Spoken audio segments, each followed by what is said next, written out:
Zaczęło się, nie wiedzieliśmy przecież, kiedy powstanie wybuchnie. Byliśmy przygotowani na to, że każdego dnia może wybuchnąć.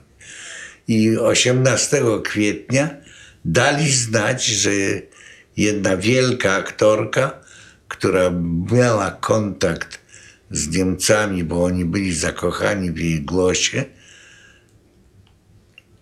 dała znać, że jutro zaczyna się ostateczna akcja w getcie.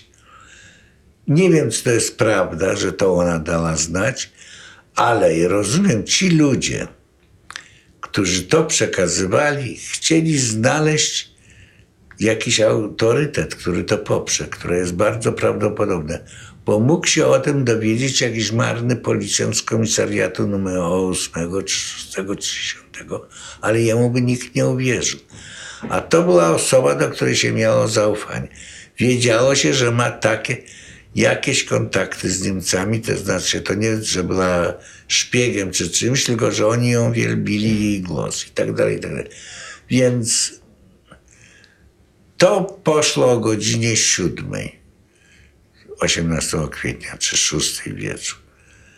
I faktycznie w ciągu nocy zauważyliśmy, w ciągu paru godzin, zaczęli obstawiać getto, tośmy już widzieli. Jeszcze było chyba jasno. Także sprowadzili różne formacje, któreśmy nie znali, w różnych mundurach, bardzo gęsto obstawione to getto. To było jasne, że się zacznie rano. Mobilizacja, to, tamto, jak się mówiło, tego, że już. No i co?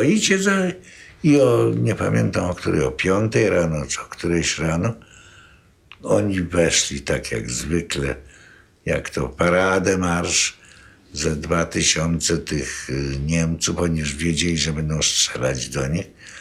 Weszli przez Zamenhofa, weszli od Dzikiej, chyba, nie wiem, czy tam od północy też weszli, ale może tak.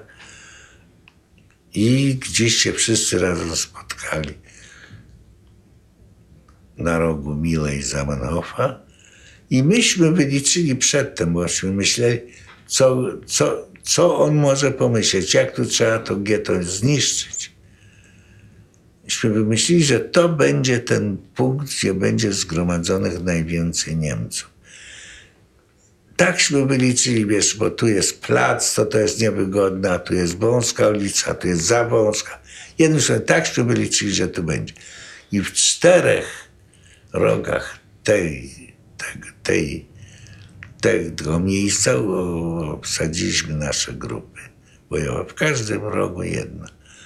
I jak oni weszła, te kolumny niemieckie weszły, i to już nie mogę ci powiedzieć, bo oni powiedzą na sygnał, czy nie na sygnał. I jakoś jednocześnie zaczęła się strzelanie, jednocześnie, czy minutę później, minutę wcześniej, zaczęła się strzelania ze wszystkich okien. I zaczęli, ja byłem u szczotkarzy, to już wiedziałem, że się zaczęło, bo strzelają. Ale potem rzucali granaty. Iśmy rozpoznawali u szczotkarzy, to jest nasz granat, to jest granat państwowy. To było fantastyczne.